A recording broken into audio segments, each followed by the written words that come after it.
आज मैं मिश्र समानुपात से वीवीआई प्रश्न को डिस्कस करने वाला हूं। चलिए शुरू करते हैं। पहला प्रश्न, सबसे पहले प्रश्न को अच्छा से समझना है। अगर प्रश्न समझ में आ गया तो आसान तरीके से सॉल्व हो जाएगा। तो इसमें क्या बोल रहा है, यदि 35 घोड़ों के लिए 54 किलोग्राम अनाज 21 दिन के लिए पर्याप्त हो तो 28 घोड़ों के लिए 72 किलोग्राम अनाज कितने दिनों के लिए पर्याप्त होगा। तो कैसे सॉल्व करना है समझने का प्रयास कीजिएगा। और इससे पहले मैंने टाइम एंड वर्क पढ़ाया था और उसमें एक फॉर्मूला बताया था। तो फॉर्मूला कौन सा था समझने का कोशिश करिएगा।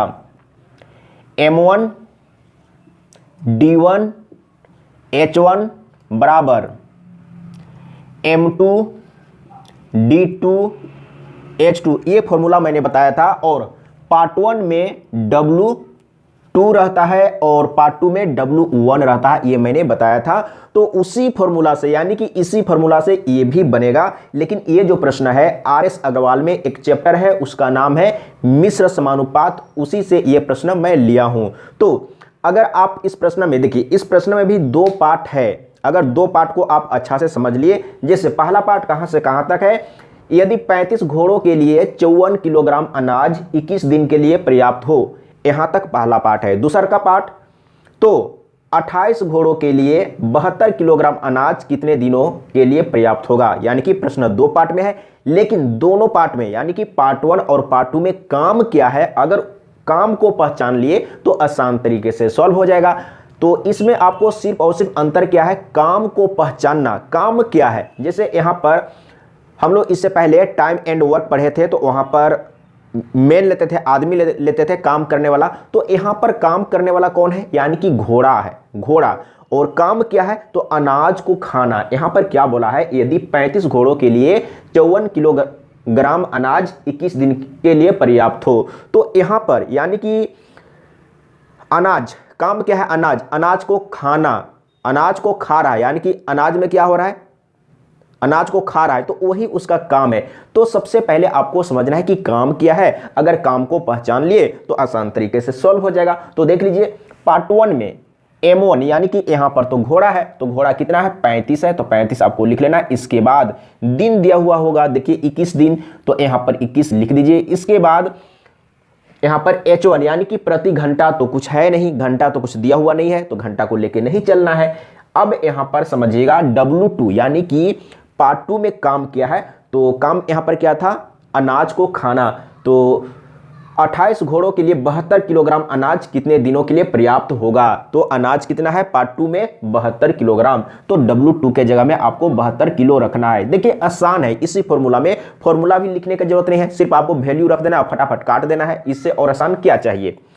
तो अब यहां पर समझिएगा M2 मतलब कि दूसरा का पार्ट में कितना घोड़ा है, 28 है ना, तो 28 यहां पर रख दीजिए। इसके बाद तो D2 निकालना है, कितने दिनों के लिए पर्याप्त होगा, यानी कि दिन निकालना है, D2 निकालना है। तो यहां पर D2 रहने देंगे, यहां पर गुना सबसे पहले देना होगा, गुना के चिन्ह, D2 नहीं है, D2 निकालना है। और घंटा तो है ही नहीं, तो H1 और H2 को लेने की जरूरत नहीं है। अब आपको समझना है कि पार्ट 1 में काम कितना है, यानी कि अनाज कितना है। तो पार्ट 1 में 54 किलोग्राम अनाज दिया हुआ है, तो यहां पर 54 रखेंगे। इसी को सॉल्व कर दीजिए, डी का वैल्यू निकल जाएगा। तो सबसे पहले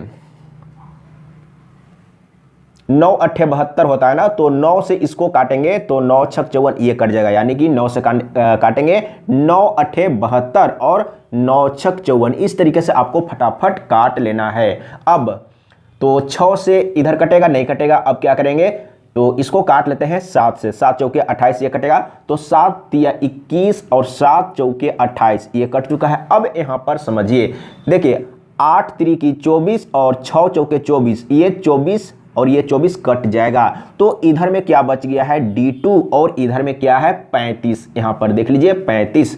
तो क्या बोला था, 72 किलोग्राम अनाज कितने दिनों के लिए पर्याप्त होगा, तो 35 दिन के लिए पर्याप्त होगा। बिल्कुल समझ में आ गया होगा। देखिए इसमें सिर्फ समझने का खेल है। अगर आप काम को पहचान लिए तो बस इसी फॉर्मूला से आपको बना देना है। तो 35 दिन के लिए पर्याप्त है कितना, 72 किलोग्राम अनाज।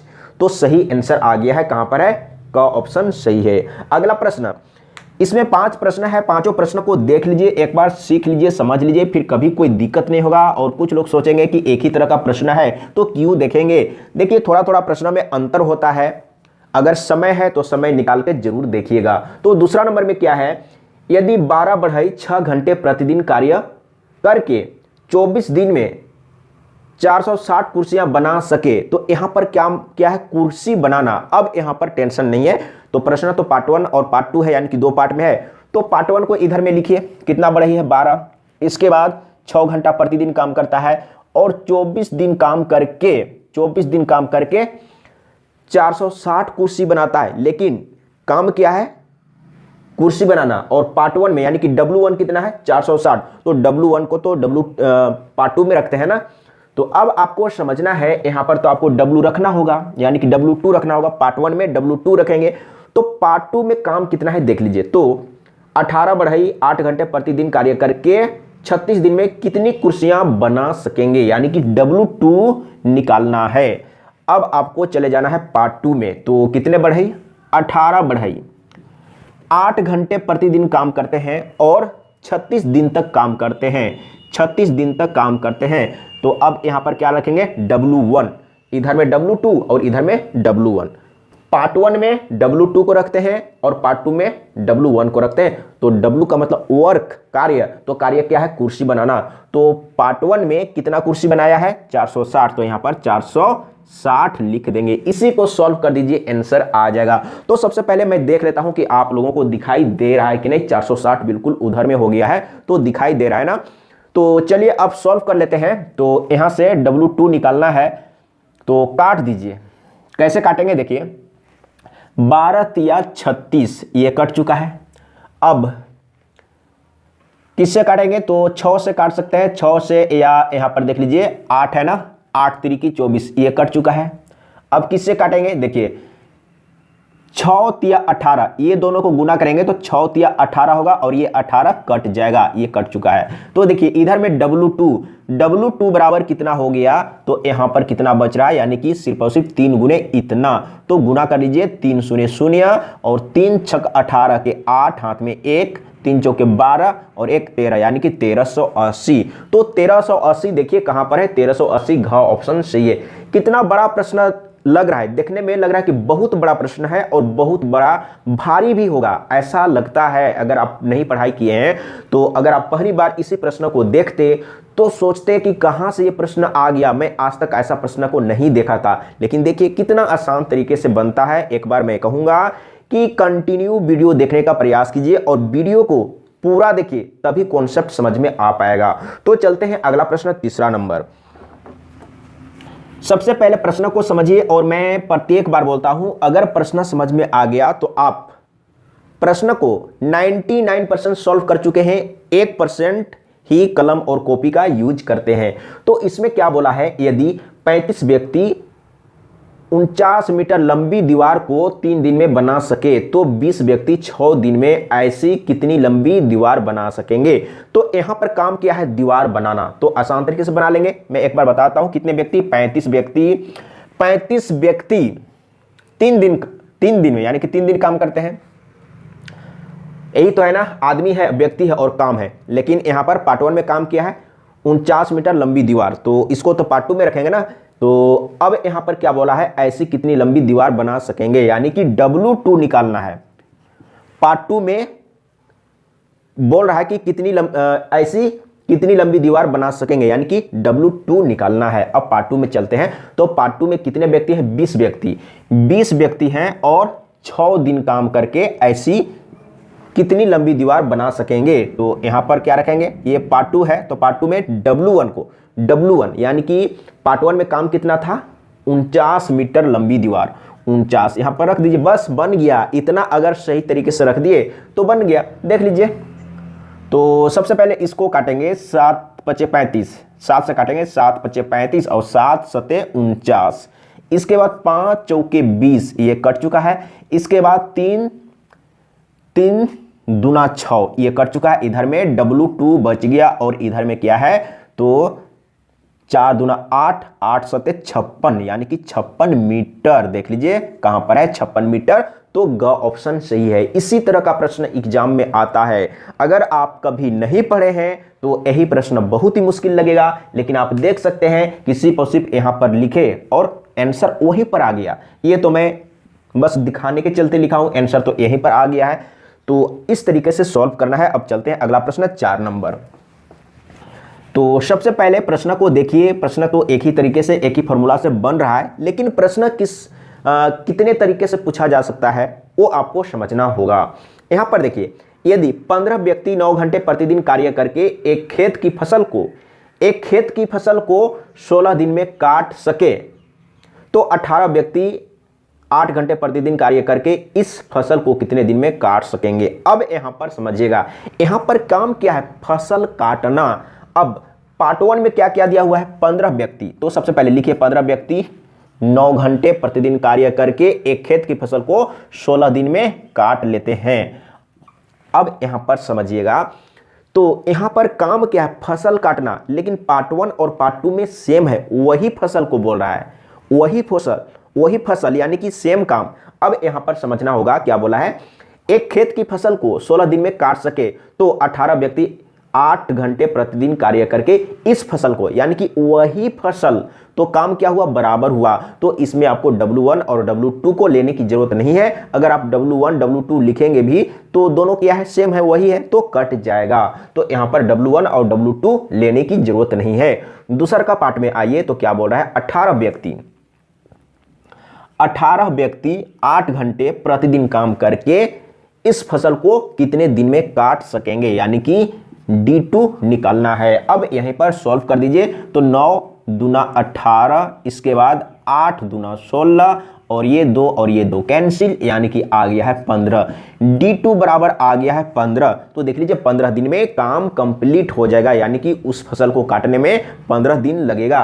कब, 18 व्यक्ति 8 घंटे प्रतिदिन कार्य करेंगे, तब 15 दिन में फसल काट लिया जाएगा। अगला प्रश्न 5 नंबर और ये लास्ट नंबर है। अब यहां पर समझिए, इसमें क्या बोला है, प्रश्न को समझना है। एक ही फॉर्मूला से बन रहा है, एक ही फॉर्मूला से तो बन रहा है, आप देख रहे हैं तो लगता होगा कि एक ही तरह का प्रश्न है, लेकिन यही प्रश्न अगर आपको अचानक दे दिया जाए तो सोचने लगेंगे कि कहां से आया है, कैसे बनेगा। तो एक बार सीखिए, समझिए, ऐसा नहीं समझिए कि समय की बर्बादी हो रहा है। एक ही तरह का प्रश्न है, समय की बर्बादी बिल्कुल नहीं है। तो यहां पर देखिए क्या बोला है, यदि 18 जिलसाज का मतलब किताब में कवर लगाने वाला को बोलते हैं ना, जिलसाज। देखते हैं, यदि 18 जिलसाज 10 दिन में 900 पुस्तकों पर जिल्द चढ़ाएं, तो 660 पुस्तकों पर 12 दिन में कितने जिलसाज जिल्द चढ़ा सकेंगे। अब यहां पर समझिएगा, तो यहां पर क्या बोला है, काम क्या है और काम करने वाला कौन है। यदि 18 जिलसाज, यानी कि जिल्द चढ़ाने वाला व्यक्ति को जिलसाज कहा जाता है, यानी कि व्यक्ति मेन दिया हुआ है और दिन दिया हुआ है, और 900 पुस्तकों पर जिल्द चढ़ाए, यानी कि पुस्तक पर जिल्द चढ़ाना ही काम है, पुस्तक पर जिल्द चढ़ाना ही काम है। तो काम यहां पर क्या है, जिल्द चढ़ाना। तो अब यहां पर समझिएगा, तो पार्ट 1 में कितने जिल्दसाज हैं, 18 ना, 18, और 10 दिन में 900 पुस्तकों पर जिल्द चढ़ाते हैं, यानी कि पार्ट 1 में काम किया है तो 900 पुस्तक पर जिल्द चढ़ाया है। पार्ट 1 में तो काम क्या है, 900, पार्ट 1 में क्या है, 900 पुस्तकों पर जिल्द चढ़ाया है। अब आते हैं पार्ट 2 में। तो पार्ट 2 में क्या है, पार्ट 2 में तो 600 पुस्तकों, यानी कि 600 पुस्तक में जिल्द चढ़ाना है। तो ये क्या है, W2 है ना, काम तो पुस्तक पर जिल्द चढ़ाना है, तो W2 कितना है, 660। तो पार्ट 1 में W2 को रखता है ना, तो यहां पर W2 रख दीजिए 660। तो मैं यहां पर रख देता हूं 660 बराबर। इसके बाद पार्ट 2 में लिख लेते हैं। तो पार्ट 2 में 12 दिन, यानी कि कितने जिल्दसाज, यानी कि मेन निकालना है, M2 निकालना है। तो M2 निकालना है, और D2 दिया हुआ है 12 दिन, D2 12 दिन दिया हुआ है, और W1 कितना है, तो 900 है। यानी कि पार्ट 1 में काम कितना है, 900 पुस्तक पर जिल्द चढ़ाया है, यही तो काम था ना। तो इस तरीके से अगर लिख लिए तो आंसर तो यहीं पर आ जाएगा। देख लीजिए तो कैसे आएगा, सबसे पहले 2 जीरो तो काटिए, कहां से, यहां से काटिए। इसके बाद 9 दूना 18, इसको काटिए। इसके बाद क्या काटेंगे, तो यहां पर देख लीजिए, जैसे अगर आप चाहेंगे तो 2 से काटिए इसको, 2 छक 12, 2 छक 12 कट गया ना। इसके बाद 6 से 11 छक 66, यानी कि 11 बराबर M2 आ गया। यानी कि M2 का मतलब क्या है, जिल्द साज, जिल्द चढ़ाने वाला व्यक्ति। तो 11 जिल्द साज, तो यहां पर क्या हुआ, 660 पुस्तकों पर 12 दिन में कितने जिल्द साज चढ़ा सकेंगे, यानी कि 11 जिल्द साज रहेगा, तब 660 पुस्तकों पर 12 दिन में जिल्द चढ़ा पाएंगे। बिल्कुल समझ में आ गया होगा। अगर कहीं पर डाउट है, कहीं पर कंफ्यूजन है, तो कमेंट में लिखिए, हिचकिचाइए नहीं। अगर मैथ सीखना चाहता है तो सीखिए, और अगर मैथ के चलते नौकरी लेने में दिक्कत हो रहा है, प्रॉब्लम हो रहा है, तो मैं कहूँगा मैथ में सिखाऊंगा, बशर्ते आपको कंटिन्यू वीडियो देखना होगा और वीडियो को पूरा देखना होगा, तभी आप समझ पाएंगे। और कहीं पर समझने में प्रॉब्लम होता है तो कमेंट में लिखना होगा। इतना काम तो आपको करना होगा, बाकी तो मैं कर रहा हूँ। तो आज के लिए इतना ही। जय हिंद, वंदे मातरम।